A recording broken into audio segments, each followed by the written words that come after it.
So we're talking about Victorian architecture, so of course it's associated at least loosely with Queen Victoria. And one of the predominant styles in the Victorian era of architecture is Queen Anne. So we've got two British monarchs. This particular building is associated with neither of them. It's more associated actually with Elizabeth I. It's a, excuse me, it's a property called Hardwick Hall, and when it was built, although sort of to modern sensibilities, it doesn't really strike us as being terribly unusual, the glass to wall ratio, but at the time it was built, it was called Hardwick Hall, more window than wall. And again, we would look at it now and we think, well, it's reasonably big, a fair amount of windows there, but for the most part, we could see that buildings were built in that manner. The funny thing about this building, and of course you can't tell from the different elevations here, is that there are places, for instance, where the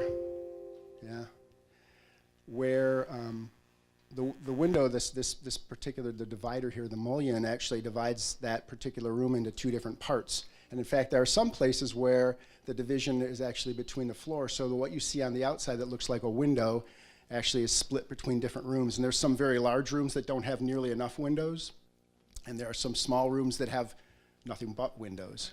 But what I'd like to point out on this particular, my goodness, I'll get it down eventually, probably near the end, is right up at the top here, you see an ES, and that stands for Elizabeth of Shrewsbury, who was the owner of this particular, well, it's a house. It's called a prodigy house, actually. She was known by Bess of Hardwick, so that sort of goes back to the name of the house, but it was a prodigy house. And these were built largely to entertain the royal entourage as they made their way around their annual review of in this particular case, it was Britain. So Elizabeth would pack up her retinue of 150 people or so and move around to different houses and expected to be entertained by people that owned houses much like this, and would put them in severe financial distress at times, as you might imagine, having to not only feed and house, but also to potentially entertain people, 150 royal people with royal tastes. They were not necessarily terribly gracious guests. They expected pretty often to get gifts. It wouldn't be unusual for people that wanted to attract the royal entourage to add wings to their already very large houses, or to manicure their landscapes in the hope that they might get sort of the royal, at least a royal nod. In fact, in one case, the host gave Elizabeth a jeweled fan and a new gown, and when they sat down for dinner, she took such a liking to the silverware that she deposited into her handbag, as well as the silver salt cellar. And so I suspect that if you're inviting Queen Elizabeth to dine with you, you'd probably not look the other way. You would look the other way. You would look the other way, I did a dedication, when she made off with the cutlery. So this is just my introduction to this is actually, of course, not Victorian era architecture, this would be Elizabethan architecture, but it's my way of saying that, that Elizabeth's era is actually inextricably tied to the architecture that we're going to be looking at, in addition to that of Queen Victoria and Queen Anne. For a little bit of ground rules, I'm going to start by, you have a printed sheet in front of you that sort of, if you want to take notes on, feel free. I'll also be asking for your evaluation at the end of the presentation, so please give me your feedback. Stop me at any time if you've got questions. I'm more than happy to stop, and you can also permit me to grab a drink of water if I'm ending periodically. And with that, if there are no questions to start out with, then I'm going to just proceed, and hopefully I won't run out of voice. So this is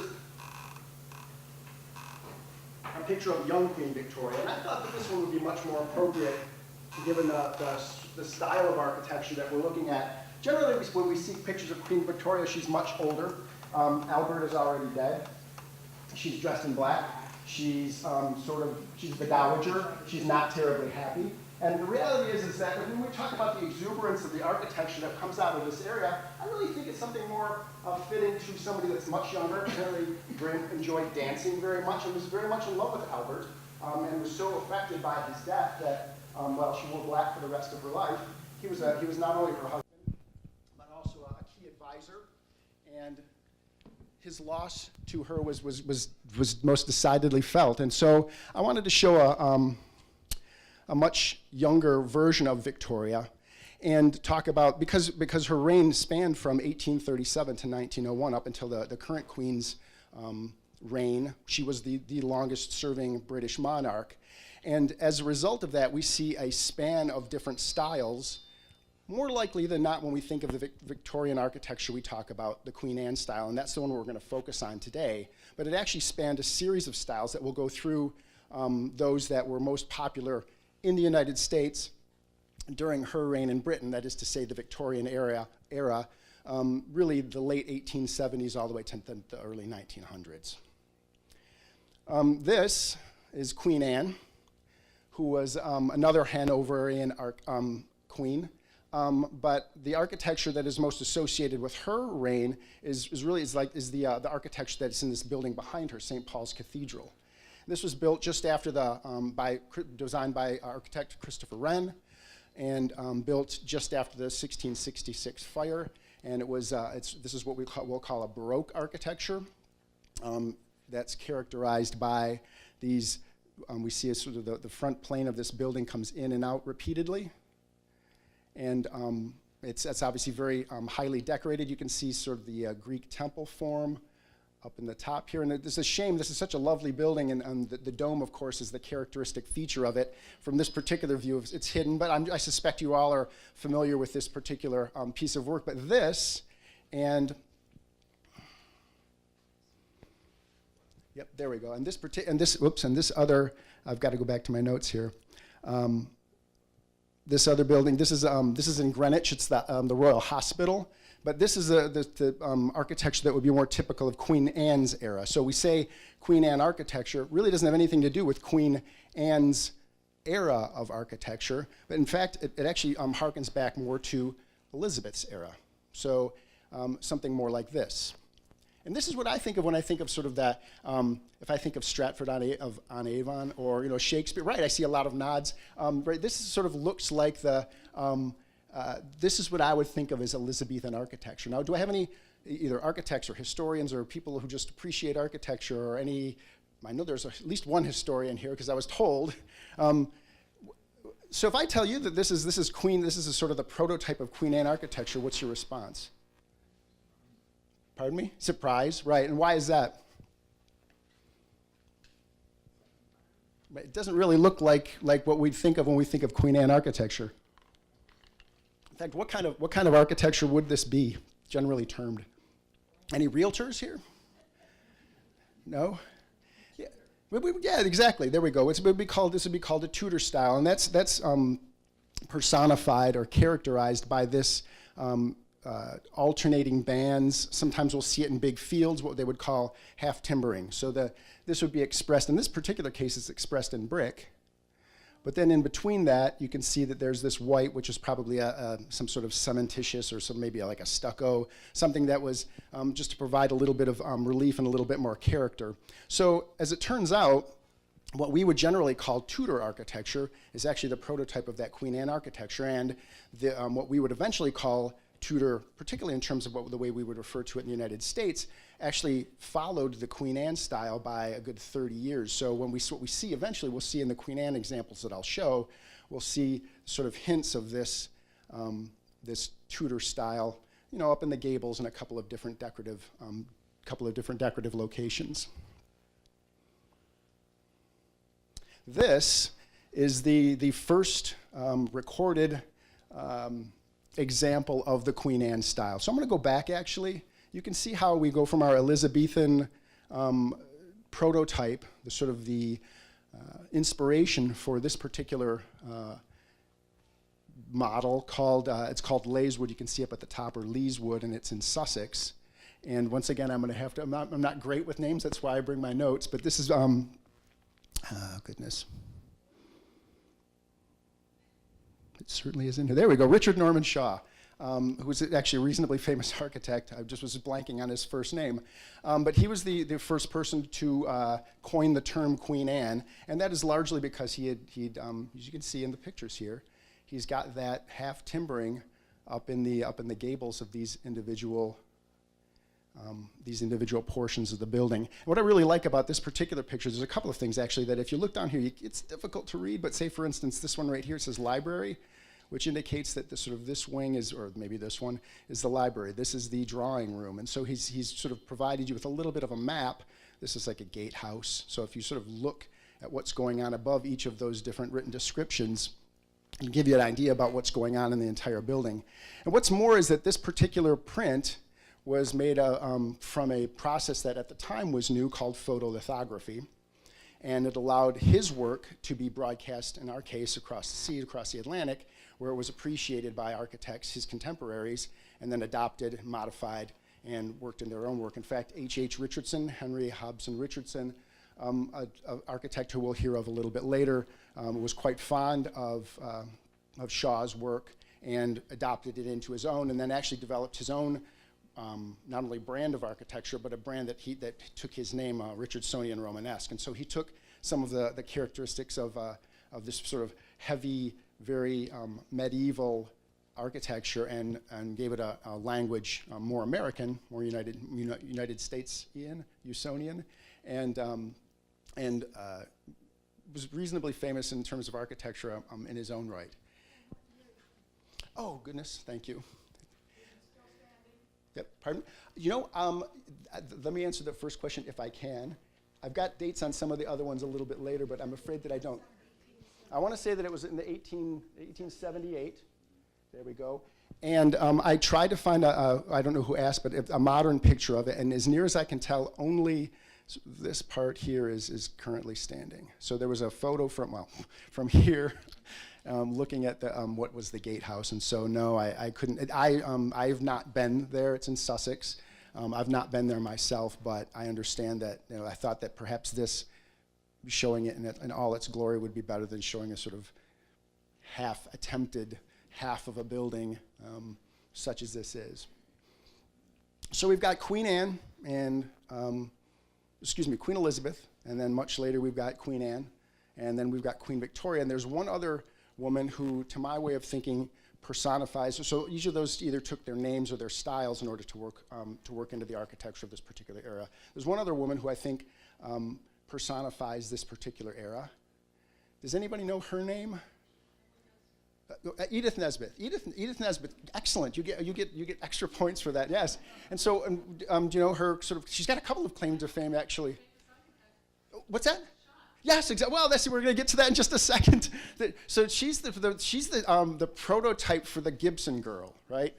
And you can see that, I suspect. And they were referred to as being aloof, corseted, and highly decorated, which I think is kind of fun because she's not particularly highly decorated here, and I suspect she might be wearing a corset. Her hair is certainly very big, as you could always see in the Gibson girls. But I thought when I was doing some digging just to talk about Gibson and how that might tie into stories about that I might be able to share here.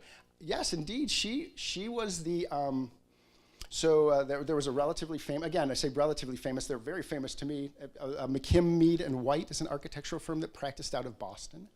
And Charles Follen McKim was sort of their primary designer.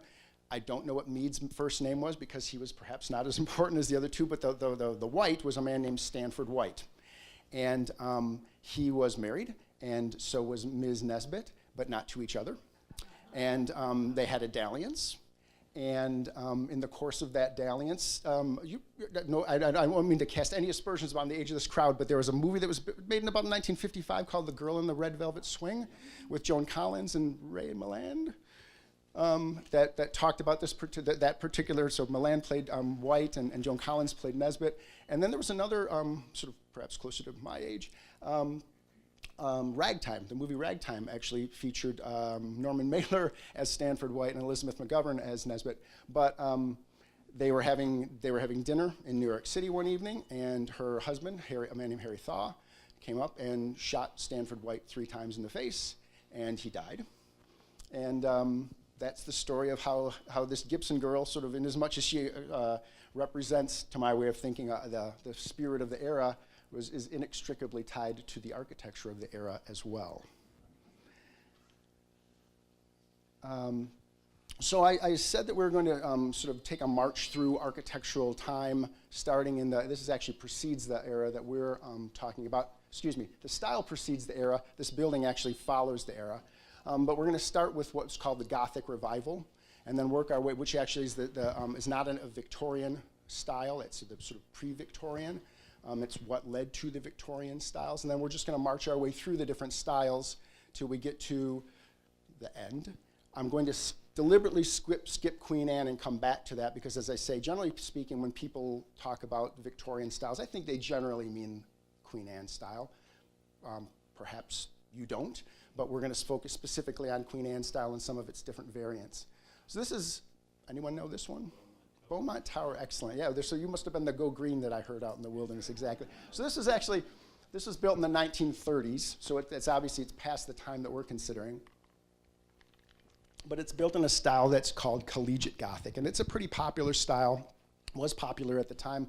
I'm really very fond of it because I think it echoes some of the real romance that we feel when we look at old campuses. But some of the things that, if you're familiar with Gothic cathedrals, you'll be familiar that this pointed arch in the windows, that's called a lancet arch or a pointed arch. And you can see the sort of these, this particular bit here is a staircase, but as it runs up the side here, this would be called a, sometimes it might be called a pilaster, but I would call it a buttress.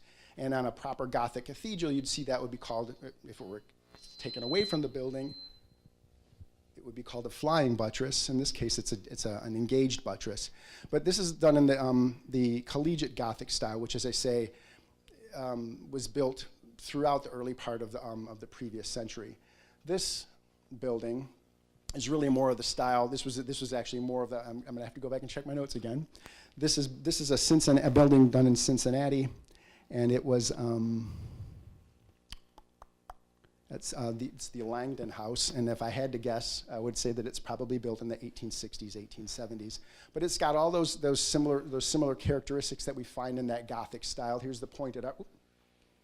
Here's the pointed arch again, and we see one of the characteristics of this particular style is that the material this is the gable, this pointed part here, the peak is called a gable, and when we see that the material actually sometimes we'll see when these are built there would be an eave built here, but in this case in the Gothic it actually reaches up into that area, and so does the window, so that there's no framing that runs directly across here, and so we can expect that room's obviously going to have a really interesting shaped ceiling, isn't it? And you can start to see some of the hints of the Queen Anne style in here and in here. And one thing that we'll find as we move through each of these styles, starting with the Gothic, is that there's going to be a lot of overlap. That some of the details in here. This actually reminds me of an Italianate door, which actually again precedes Queen Anne and precedes the Victorian styles. But because we're getting into an era that where there was in about a span of about 30 years, we're going to cover about 5 different styles. There's going to be places where there's going to be difficulty making a specific bright line between the different styles, and so we'll call this one Gothic because it's got such a strong, basically the pointed window and the fact that the material reaches up into the gable there tells us specifically that this is a Gothic building.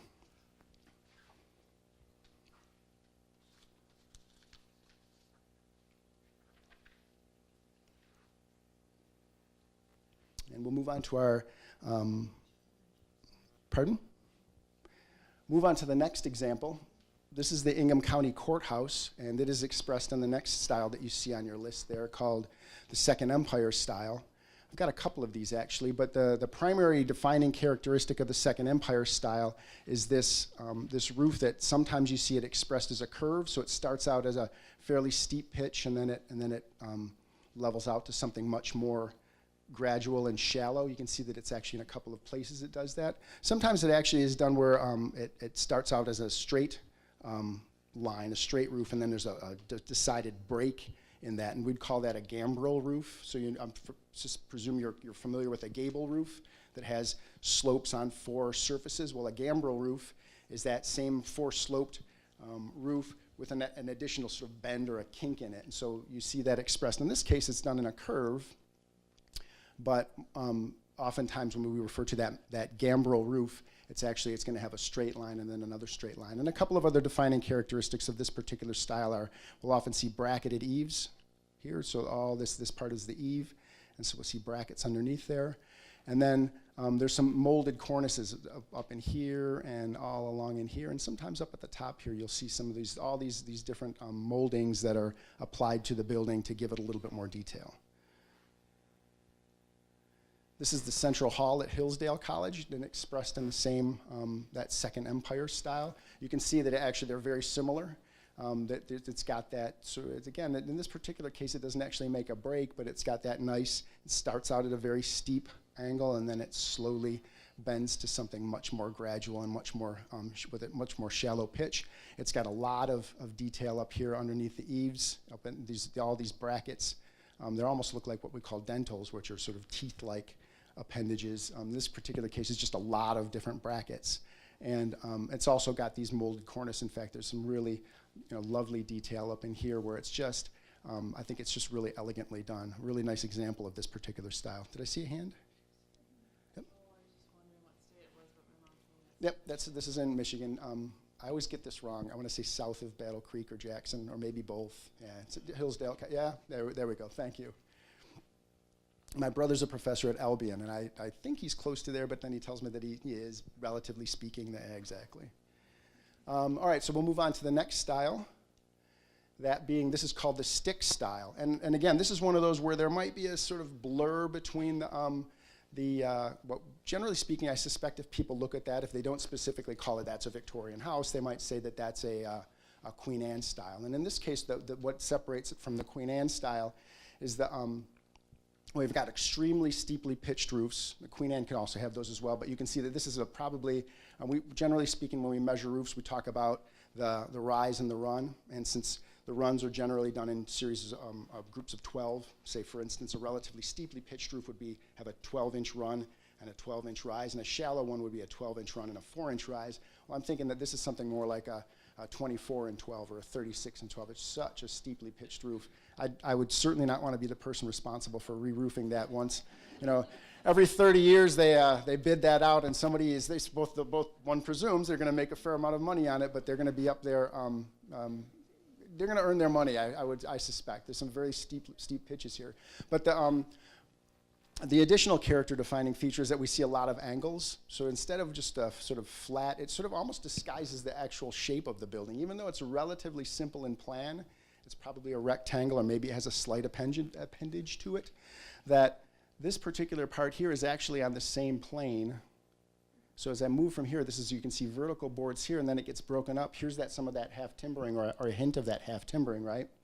But you can see that this is presumably where there's a staircase, but because they put these diagonal boards and even a sort of parallelogram shaped window here, it starts to trick the eye into, it's got a lot more activity going on. It's exciting in elevation, even though, as we say, it's boring in plan, it's a rectangle, but it's really exciting in elevation. And you can see that when they do that, they switch from a horizontal board here, up here they've got, vertical board here, up here they've got a horizontal board, here they're on a diagonal, and of course here we actually do turn the corner, so some of that diagonal starts to get picked up. Even though here it's a diagonal, it's probably more like horizontal here, but the way that this picture has been taken, it's really obscure exactly where that corner is, isn't it? This one's in Kalamazoo. When I spent about 7 years there between my bachelor's and master's work, and this house was, throughout the entire time I was there, was painted one color of brown. And I thought that was a shame. You can see that even here it's done in maroons and creams, and so even though and there's still, of course, the brown is still there. Maybe the same owner still owns it and just decided to live a little bit dangerously. But you can see that I think it would be really a shame to sort of bury some of that detail there in when you try to use all the same colors. You can see there's this great pitched trellis here, and it even looks to me like this roof isn't actually, you would expect to see that that's maybe horizontal. That looks to me like it sort of reflects the shape of the stair. You'd actually walk up it underneath an angled porch. Oh, this is another where we might see that half timbering. In this case, they've pulled it away from the face of the building, and presumably that's where it gets its name. This sort of this stick style, where they've got that half timbering, and now it's expressed out at the face of the gable rather than on the face of the building. Yes, and thanks for letting me get a drink. Would you guess that house probably had multiple colors on it? I've heard about the 38, 40 colors. Yeah, I would imagine. My job when I lived there was I worked for the city of Kalamazoo in their buildings department. I was their historic preservation coordinator. And while this remained unpainted, painted brown, throughout my time there, it wouldn't be unusual for us to, we would give people advice about paint. We wouldn't review paint colors, but periodically we'd pull out, any number of chips, and they would bring in, as you say, maybe 1/8 of an inch of paint, and you could see, if you sanded it really carefully on an angle, you could see that sort of the history of the house expressed in the paint. So yeah, I would say, so again, this is 1870s, so if you figured that it gets painted, with really good paint nowadays, you're going to get 10, 15 years out of it. One presumes that when this was built, you didn't have, Bear's Best or, Super Glidden, and that they were probably painting it a little bit more frequently. They're probably also painting it the same color, so they were sort of, maybe you didn't see the different changes over time. But yes, again, I couldn't speak to this particular house, but it wouldn't be unusual, I would think, to see, if you dug back in the history, it would be very clearly recorded for you in the, when you finally got back to bare wood. But a technicolor. Oh yeah. Oh yes. Excuse me. So yes, yes, and there's a couple of different schools of thought about that. My way of thinking is that it gets its real excitement from the different colors, so that individually, I would suggest that those colors are a little bit subdued, but taken as a group, right? We've got this, particularly brown, but we've got this maroon and this cream color, but that the way that they're arranged on the building gives it some real excitement, doesn't it? I've got another example of another stick style building. There we go. This one is in Wisconsin. But you can see it's still got those, they're sticking with that maroon and brown, but it's really, I think it's quite an exciting building. They've got some really lovely, iron guardrails, and you can see that down in here they've got some, the porch apron it's a bunch of different boards that have got pieces cut out of them, but then when they put them together, they're going to form different shapes. I'm going to presume that this one actually has seen, my guess is that when this was first built, that this particular guardrail was probably that height, and so for safety's reasons, they've bumped it up a little bit, right? So that's a really nice detail to give you a much safer guardrail, and still sort of meet with the authentic appearance of the house. But once again, we see that we've got just a mixture of different materials here. In this particular case, these are flat horizontal boards, and it looks to me like this is just some sort of grid that's overlaid. That looks to me like it might be, or maybe these are a lapped board. Get a little bit closer, maybe this really lovely sunburst up in here. But you can see once again, in fact, look, they've got some detail up here in the roof, but once again in this finial. All the roof pitches are really very steep, and that's specifically characteristic of the style. You're not going to see anything that's got a very low prairie style or ranch style roof. It's going to have a nice steep, and again, to my way of thinking, a sort of Midwestern pitch to it, right? We get snow and we get rain, and we want that stuff off the roof. We're not going to have a flat roof. We're not going to have that low pitch. We're going to want to have something to shed that roof, and we're also going to try to get some places where we can really, not only is it going to fall off the roof, but it's going to get cast away from the side there so that it's not soaking into our foundations. All right, the next style. This is called the Shingle Style, and in fact, this is one of a McKim, Mead, and White house. This is the Low House. It's in Massachusetts.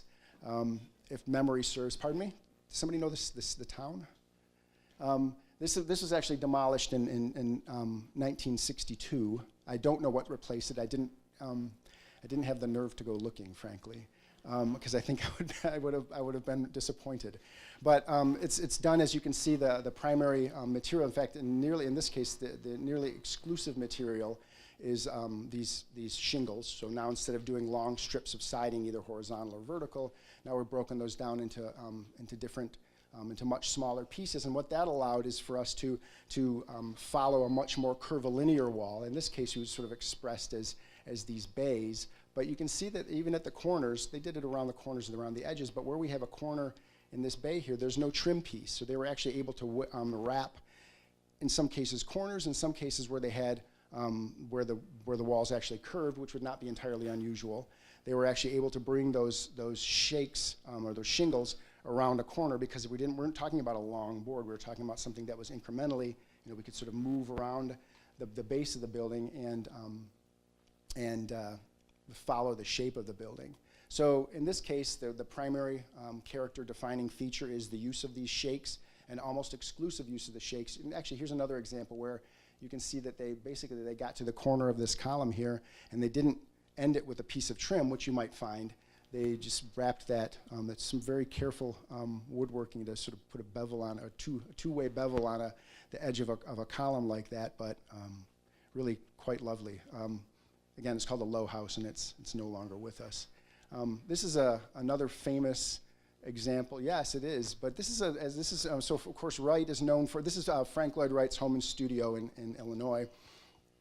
And in as much as he is, of course, known for the prairie style, his prairie work, that came a little bit later in his career.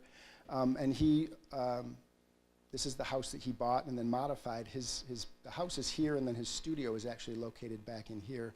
But this is expressed in the shingle style as well. And you can see just throughout here, there's all those really wonderful shingles. You can't quite make it out, but in those places where there's corners, again, there would be no trim board because they could just turn the corner with the shingles. And I think, yeah, we've got one more. Here we go. Presumably you recognize this building, sir? Yeah, exactly. So this is the old Botany building. So now we're into the final pre-Queen Anne style that's on your sheet. This is Richard Sounion Romanesque.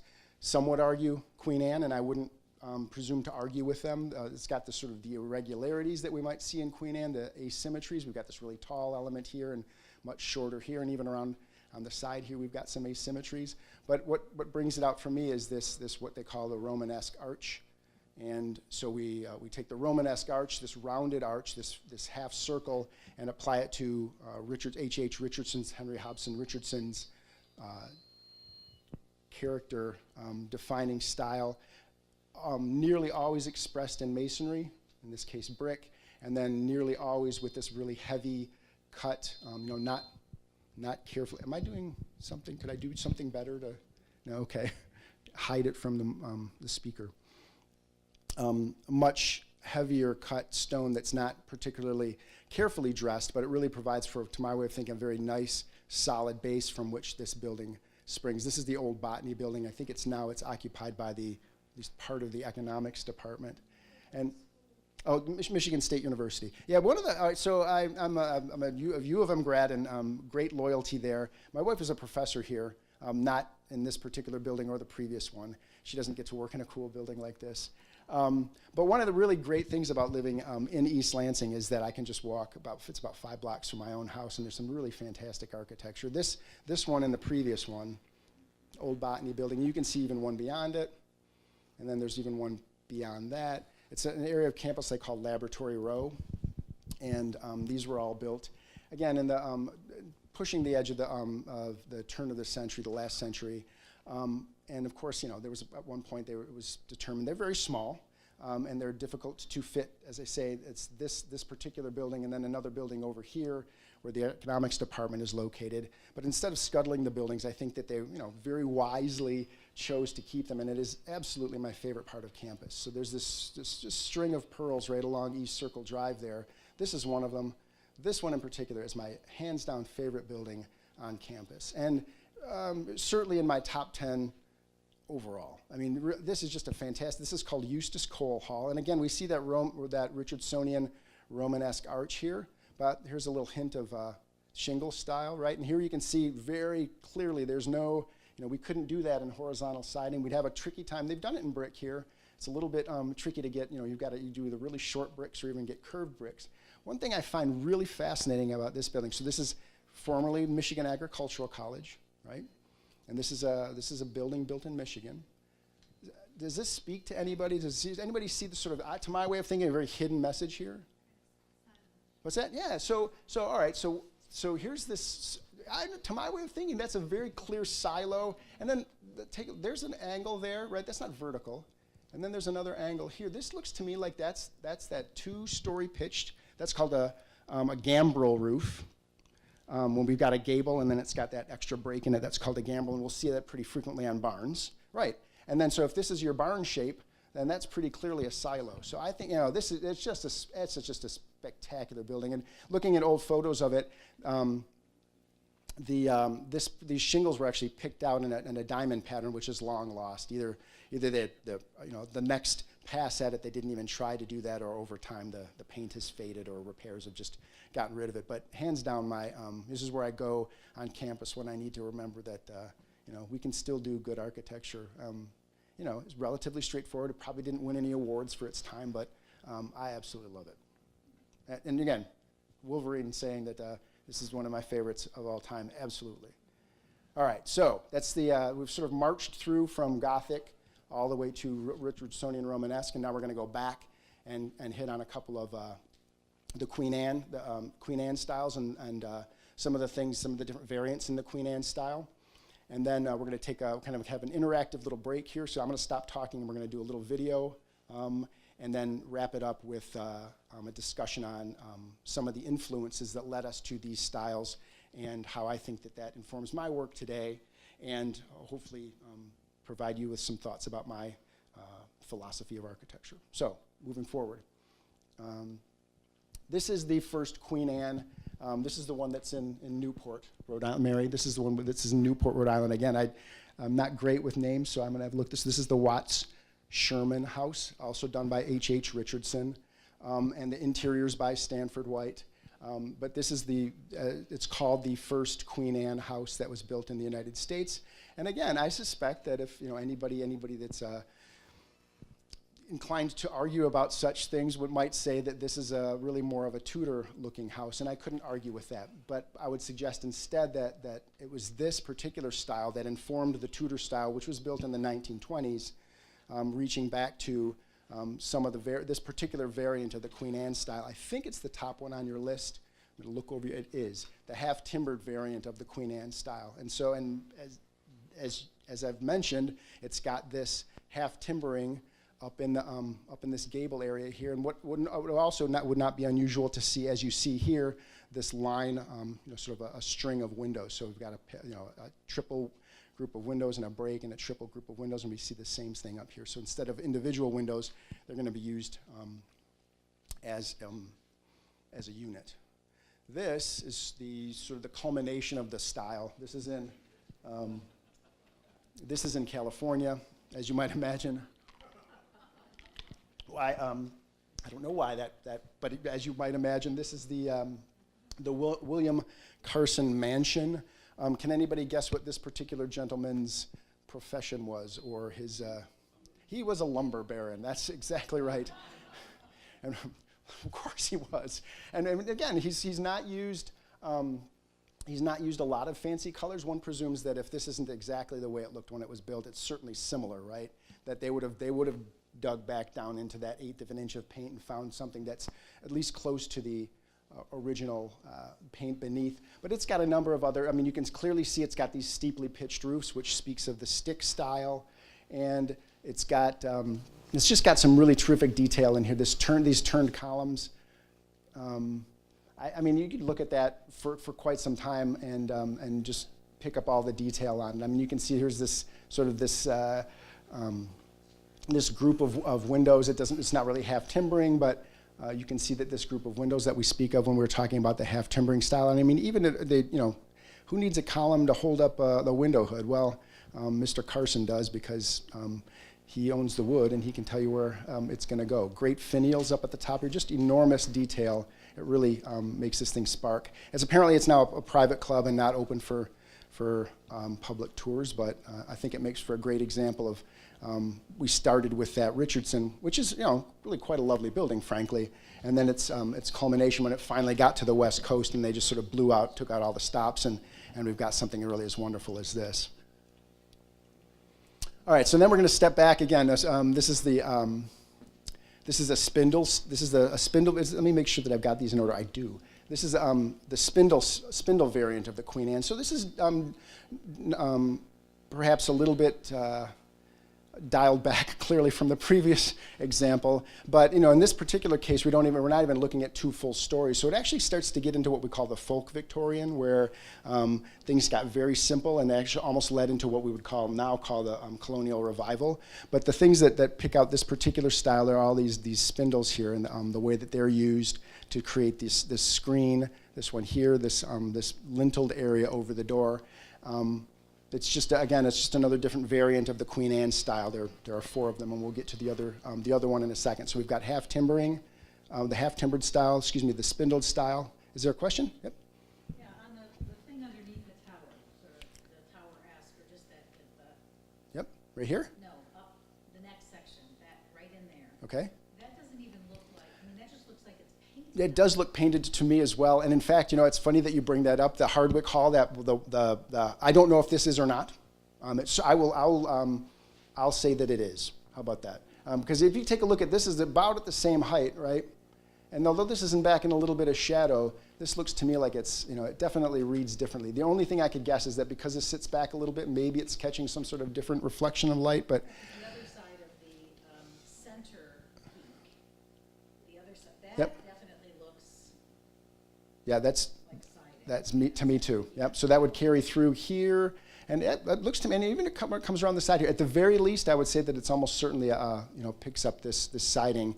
If it's not, they're not trying to make it, paint it to look like a window. They've filled in that panel to look like it's this siding here.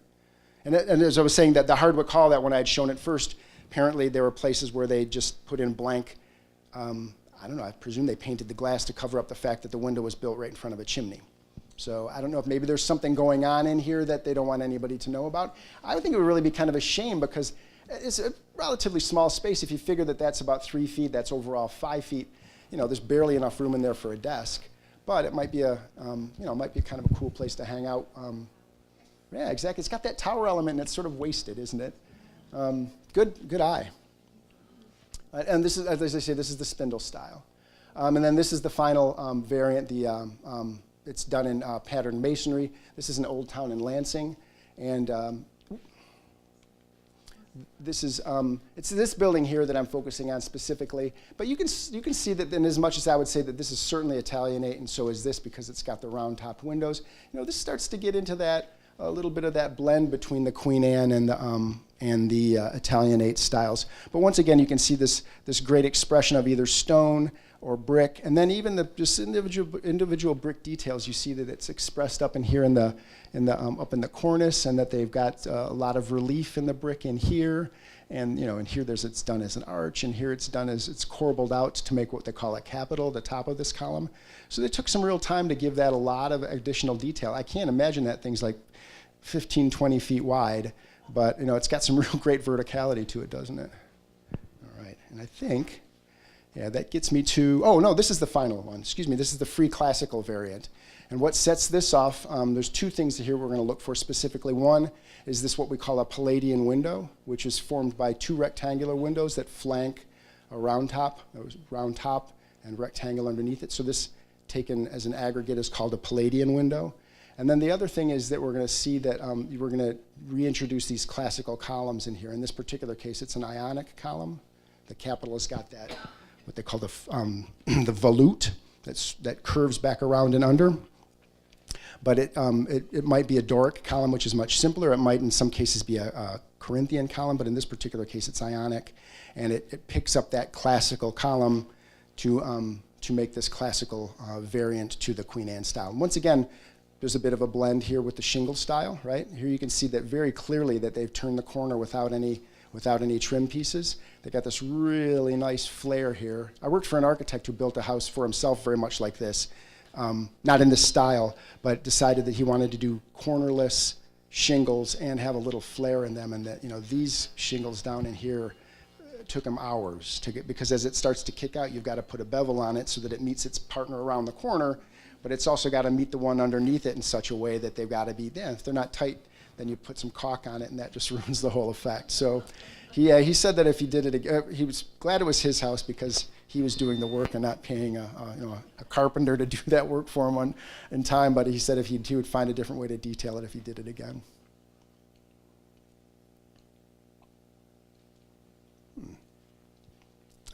I've locked up. All right, I'm gonna have to do it manually. This one is in Kalamazoo. Uh-oh. All right, I'm gonna, oh, that's why, maybe. Oh, okay, that's why. Let me go past Brian, there we go. Actually, all right, so we are to a point now where I've got a video to show, and looks like we're doing okay for time. I told myself if it's gonna take too much time, we'll not do this. I was actually gonna cut out a part of this video, but there's the building that's shown at the beginning doesn't have anything to do, to my way of thinking, with Queen Anne or Victorian style, but it's a local example, a local landmark, and I think you might enjoy it. This is, I'm involved with a group that works in Michigan called the Michigan Architectural Foundation, and we put together a series of videos. These show on public TV. They're called Architrex. So you're taking a trek to talk about architecture. Clearly, it's aimed at an audience that's younger than the one that's in front of me right now, but perhaps you have children, grandchildren, neighbors that might be interested in this. So we're going to start with Brian. He's going to talk to Jess. And ultimately, there's going to be a tour of a neighborhood, and they're going to talk about some of the things that they use to cue into how could they tell, and it's of course for children, how can they tell whether it's, just by looking at it, whether it's old or new, whether it's modern or whether it's a traditional house. All right, so start with the local landmark, and then we're going to go into a walking tour.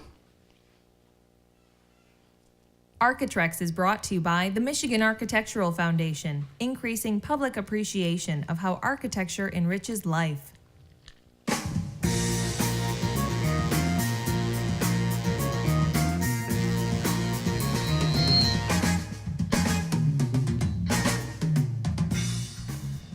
Where exactly am I? Or should I say, when am I? Oh, hey everybody, my name's Brian, and I'm on another architect adventure. And you won't believe it, but I just traveled back in time. Well, not really, but it sure feels that way, because the building behind me has been standing over 100 years. Think about all the changes it has seen and the story it could tell. It's cool to think about how architects have designed the world around us, and how every building and structure that they design can become its own time capsule. When you're an architect like me, it makes preserving historic buildings a very big and important part of your job. But there's 3 big reasons why you'd want to preserve a building. 1, it looks really cool. 2, it can be adapted or recycled for another use. Or 3, it has historical significance to you and your community. So how would you like to become a time traveler with me and go on an architect adventure into the history of your community? You would? Great. But first, let's go to Jess, who's an architect like me, and is at a really cool building that's a window into the past and has been adapted for a new use. Hey Brian, I'm here at the Paint Creek Cider Mill in Oakland Township. You can tell just from looking at this building that it has been here for quite a while, and I'm sure it has many stories to tell. The original mill site dates all the way back to 1835. That's almost 200 years ago. And since then, the original structure has been adapted and reused multiple times. Originally a grist mill for most of its existence, it became a cider mill following reconstruction in the later 1950s, and today serves multiple purposes, including governmental offices. Can you spot any of the ways in which the building may have been updated or adapted to make it a nice space to work in today? That's right, more windows were added in the 1950s to allow more light inside, and then skylights were added in just the past decade to let even more light inside the office spaces. But when you're restoring a building, the outside isn't the only part that needs a lot of work. Architects have to be creative in how they can reuse a space but still find a way to bring it up to date while also respecting the building's unique history. Let's go take a look inside. The hallway I'm standing in was part of a bridge that was added in the 1960s. And behind me, you can already see how the inside of the mill has been converted into a space people can work in. But do you know what is hidden underneath the conference room? The original gears and mechanisms of the mill. When you look at the cider mill from the outside, you'd never guess that people come here to work every day. But looking at it from the inside, you can see how the space has been adapted into a modern office interior while still respecting the history of the original structure. Remember those skylights you spotted earlier? Those were added to allow more light in certain sections of the second floor so that they could make full use of the space. What kinds of stories do you think the buildings in your neighborhoods and communities can tell? You don't have to look very far. You can look for clues in the design of a house to help tell you its age. More squares and boxes tend to suggest a more modern house, while more triangles and interesting shapes tend to suggest an older house. Also, look at the roof. Is it flat? That's more modern. Is it steep? That's older. Porches can also be a good clue. Long ago, people used to want to sit outside more before we had air conditioning to keep us cool. so the size of the porch often hints at the age of the house. Big, long porch, older. Smaller porch, a little newer. No porch at all, newer still. And sometimes newer houses are designed to look like they're older. So check the bricks. Do they look older or newer? How about the siding? All right, maybe it's time for you to journey into the past on your own architect adventure with Brian. Have fun! Hey guys, now that you know how to look for cool buildings with a great story to tell, it's time to get out there and do your own time traveling. All right then, up for another adventure? Well, let's go. This house behind me looks really old. It has that big wraparound porch, and the people that live here even told me that it was built in 1901.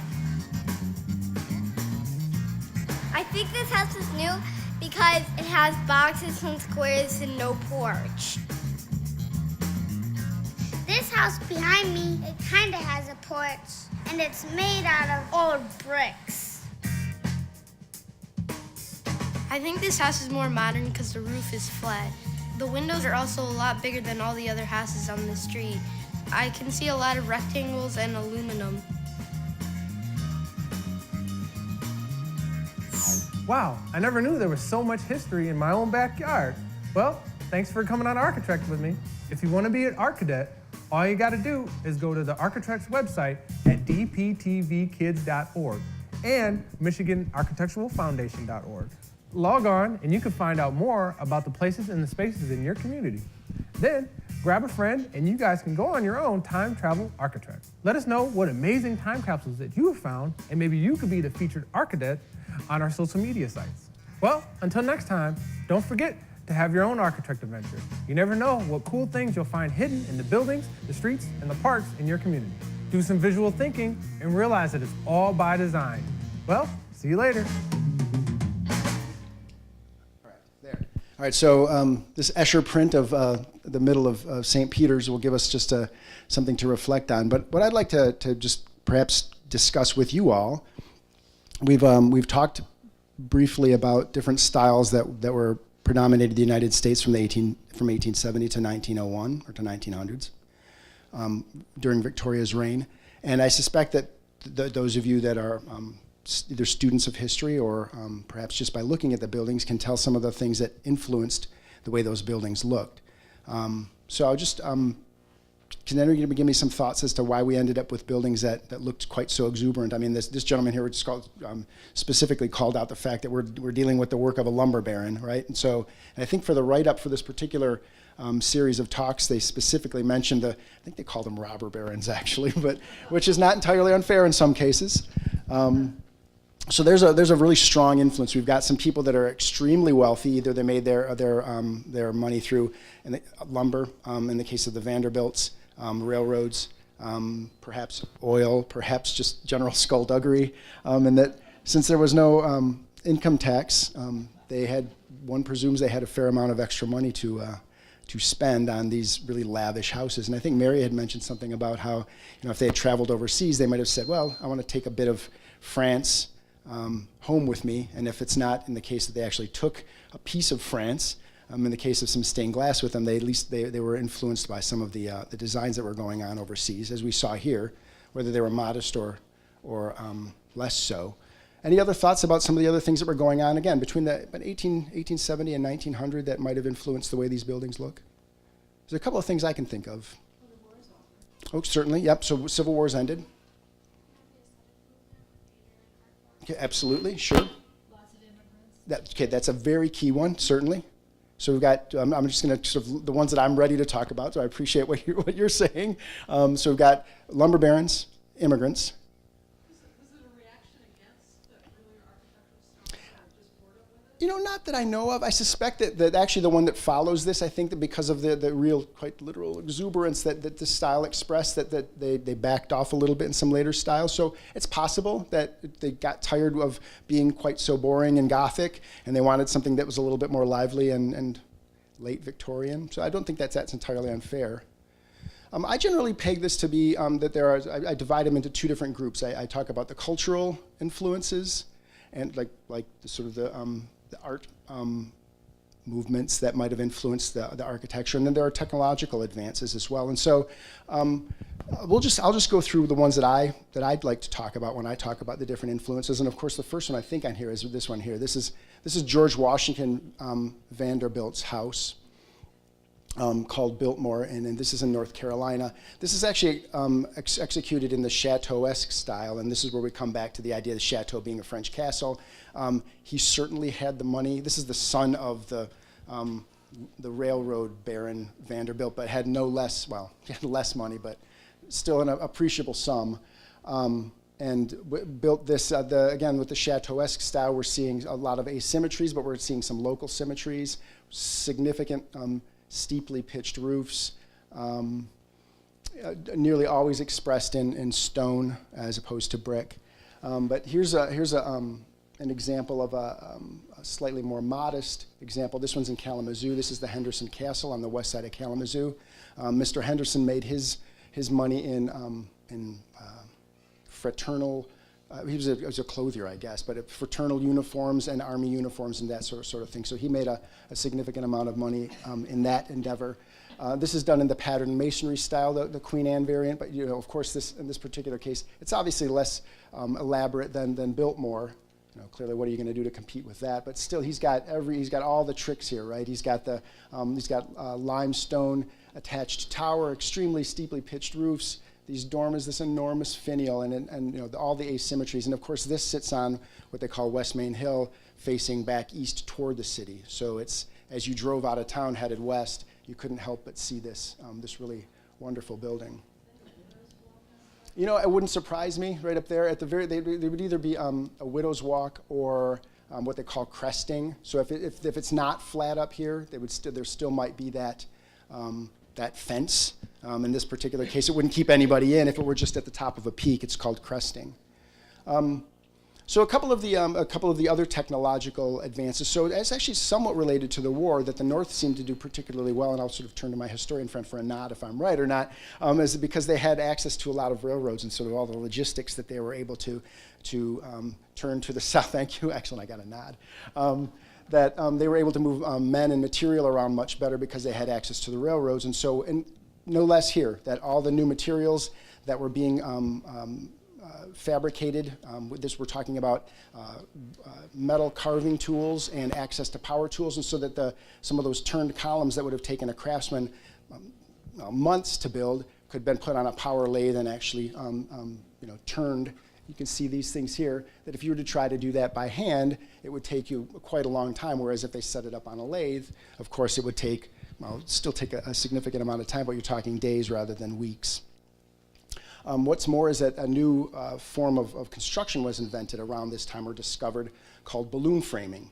And so instead of working with relatively heavy timber, say 6x6 or 8x8 posts, now we're dealing with it's survived to this day, although sometimes we do it in steel, where we're talking about 2-inch wide nominal widths by 4, and so a 2x4 or a 2x6. And that instead of having to cut what they called mortise and tenons, pegs and holes in heavy timbers, which required a lot of skill, they were now able to frame these buildings using this lightweight material, these 2x4s, this framing lumber, and the advent of cut nails or wire nails now came on at this time as well. And so now we've got the ability to build much bigger, much more elaborate buildings. Of course, this one is done in stone, but I've got an illustration. Oops, here's a great example, actually. They've got all sorts of materials that would have been delivered. Of course, in this case, we would be hard-pressed to get a railroad to this particular site, but certainly that ran to Mackinac City, and then a ferry took it across the straits to get to here. But you can see any number of different materials in this particular building that were undoubtedly delivered by a railroad. And then the actual bones itself, oops, this is just another example. I'm getting ahead of myself. Another example, this one's in East Lansing. But you can see the expression of any number of materials that would have been delivered by railroad. But this is the guts, this is the bones that you see underneath, and that we've got these relatively light pieces of lumber, 2x4s and now typically 2x6s, that would run the full height of the building in what they would call balloon framing. And then you can see here, actually, if you take a look at, say, follow the one right next to the window here up to the top here, it actually runs all the way up to the top and frames the side of the window above it as well. So in order to save on labor, they would only have to cut, 1, 2, 3, 4, 5, 6, and they would still get the, the windows that they were looking for. But generally speaking, you'd see that they were stacked. And so we've got this light wood framing, we've got wire cut nails, and we've got a bunch of immigrants, typically unskilled, that were able to put this stuff together, and in some cases, some really magnificent results. And so we've got some social realities tied to our technological realities that came together to make these really fantastic houses. Something else happening too. In the South, when they have the colonial architecture, antebellum mansions, Yes? the lines were simple and they followed Greek and Roman. But now we're in an era where there's so much confusion. There's immigrants coming in, there's robber barons stealing money. Sure. And so you've got all this turbulence going on. And I think it's reflected in the house because it's a mess, really. It's a fair point, right? So you will, and then actually that's actually tied both socially and technologically. Let me go back. So, and again, this is a drawing that I did, so it's idealized, but you can see that, and as much as we know where there's going to add a porch here, and we're going to add a turret here or a tower here, generally speaking, these houses are relatively, what we say, boring in plan. They're just squares and rectangles. Prior to this era, when they were framing these houses with heavy timbers, you almost always had to do them in rectangles. Whereas now we get into some of this lighter framing, we can start to be a little bit more expressive. It wouldn't take that much more effort to build a tower because we're doing it with what we call sticks, smaller wood framing, as opposed to having to actually take the time and cut different mortises and tenons and fit them together perfectly, by a skilled craftsman over the course of several days. And then finally, these ideas, as I had mentioned at the top of the talk, photolithography permitted these to be disseminated widely, so that if you saw a style that you liked that was built somewhere in Massachusetts, it wouldn't be difficult for you to replicate that or find a match for it somewhere further out west.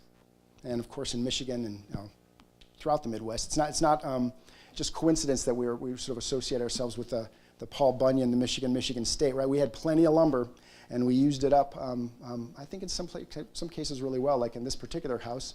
This is the Bartlett Upjohn house, Upjohn of the friable pill Upjohn. So there, I don't know if it's fair to call him a robber baron, but he certainly was able to make a good name for himself and make a good house for himself because of the friable pill. But again, you can see that this is, relatively speaking, we've got some straights here, but this area here, there's an angle, but in as much as we're really looking at, relatively speaking, a fairly simple floor plan, maybe an L shape, and maybe there's just a little bump out here. This, of course, is just cut back a little bit, and then there's the bay window above it. Again, this one's in Kalamazoo. I think this gets to the end. Yeah, so this is where I will take questions if there are any, and then afterwards I'd just like to give you a couple final thoughts about my ideas about architecture and send you on your way. Are there any specific questions?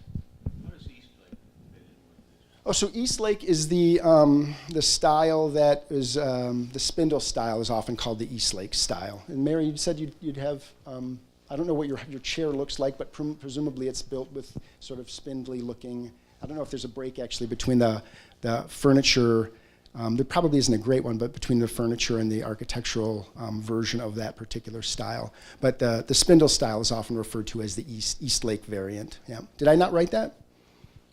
No. You can write that then. Yeah. Pardon me? Oh, that's just another Escher print that I put up there to sort of stop talking about architecture or talk about architecture rather than to look at architecture. I have not. I've never had a question like that before. Why is that? Is there some great architecture there? Is that right? So Findlay, Ohio. Columbus, Indiana is very much the same way, although typically there are much more modern examples, but of course they've got older houses there as well. But some of the big names, again, in architectural circles have done sort of make a point of trying to do work in, or at least that was the case when I was going through school. Caterpillar. The president of Caterpillar, yep. Any big company that, or any big church or whatever that was going to build, he paid for the architect. So that's how Columbus ended up being the way. Sherman designed that. Exactly. Right? First Christian church. Pardon? Cummins engine. It's headquartered at Cummins engine. Oh, Cummins engine. Okay. But he offered to pay for the architectural fees to get, well, and like, I would certainly not know about Columbus, Indiana if it weren't for, yeah. I have, actually. We made a point, we did a cross-country trip, and we made a point of sort of slightly going out of our way on the way back to see it. You need to do more traveling. Now, I travel plenty, thanks. Yeah, I just don't go to the places where I can take pictures that I can show on slides, I'm afraid. Yeah, I'm blessed to have a wife that's from Scotland and still has family that lives there, so we get to go there every other year. I travel plenty, thanks. Oh, okay, there you go. It's the same sort of thing, that presumably they helped sponsor some of the architecture there. Okay. Sir? Has anybody done a study of how the design was influenced or impacted by the introduction of central heating and inside plumbing? Wow. It would seem like, we're looking at mansions. Sure. Okay, somewhere along the way, they evolved to Right. accommodate such things, no more outhouses and Right. wells. But what happened inside? Yeah, I don't know. I mean, they would have taken what would have been a furnace or a fireplace and changed it to a furnace or an oil burning stove and changed that to central heat. So we know that, that in some cases, for instance, the house that I owned in Kalamazoo had holes in the floor, but that was just because it would be what they call gravity heated. So the heat just rose and heated the rooms upstairs, even though they didn't have ducts going to them. But I don't know that I suspect that there's, so whether anybody studied it or not, I don't know. I have to believe that somebody has. I'm not familiar with, the sort of the. On the Upjohn house, there were solar pipes going up through the roof. Sure. So, so you want to go back to that? I think that's right there you are. So you've got the vent pipe. Yep, so there's some vents right there, right? Those could have been added later. That's exactly right. So you're right. So that we wouldn't have seen that when it was originally built because the vents would have been back in the backyard here, wouldn't they?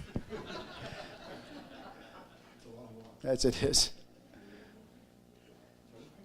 All right, any other questions? Yep, yes. Oops. Okay, do you need a second? Yep. A lot of the examples from the lecture today were about American houses. Right. Do you know what the distinction is between American homes in this period and British homes in this period? I have never done a study on British homes in this period, so no. I'm trying to speculate what they might have been like, but truly I really have no idea. I can tell you that those that I've seen, they're certainly these styles would not be unusual, but I can't. And only because they would have been introduced either one way or the other. I'm trying to think of specifically. The biggest distinction I would say is that more often than not, they would be done in concrete or brick or block or something like that. Whereas we see a lot of wood here because it's it's readily available material. I'm even thinking about some of the vernacular architecture there, and I very rarely can think of, maybe there's a wood frame, but generally speaking, they're going to be built with brick and, some sort of stucco or some sort of parging over the top.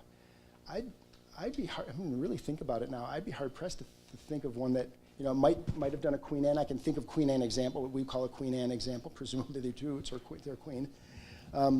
But I can't think of one that would have been done in wood, whereas I can see one in my mind, several that have been done in limestone or sandstone or brick. That's the best answer I can give you. And It's a particular style called the London cottage. Kansas? Canada, Oh, Canada, right. Ontario. Okay, sure. And if you drive, from here to London, Mhm. Toronto, Right. you'll see it everywhere. It's like cookie cutter. It's called the London Cottage, and it's You'll spot it. okay, right.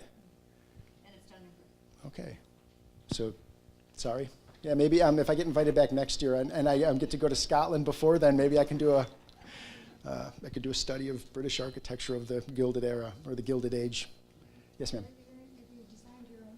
I have not. We are doing a significant renovation of our kitchen right now, and that's probably about all I'll ever get to do. But that's enough. My wife's been very kind in letting me have my say most of the way, or at least letting me think that I had my way, right?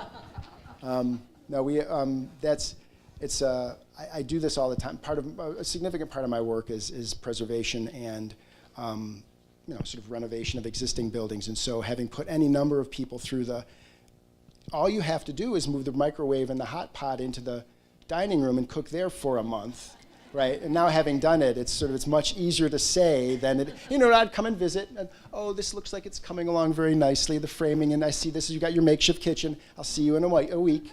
But now it's sort of, bathing in with that wand shower, and it'll be done in about 2 weeks, blessedly. So no, I haven't, and don't see that happening, but who knows? Thanks. All right, so just a couple of closing.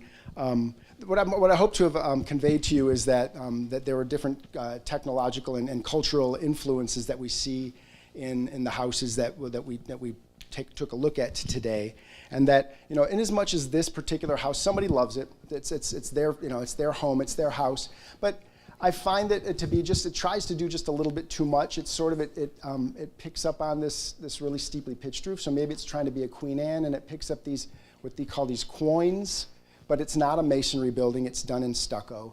And it's got nearly every opening has got a keystone over it, although the keystone is used when we have a true arch.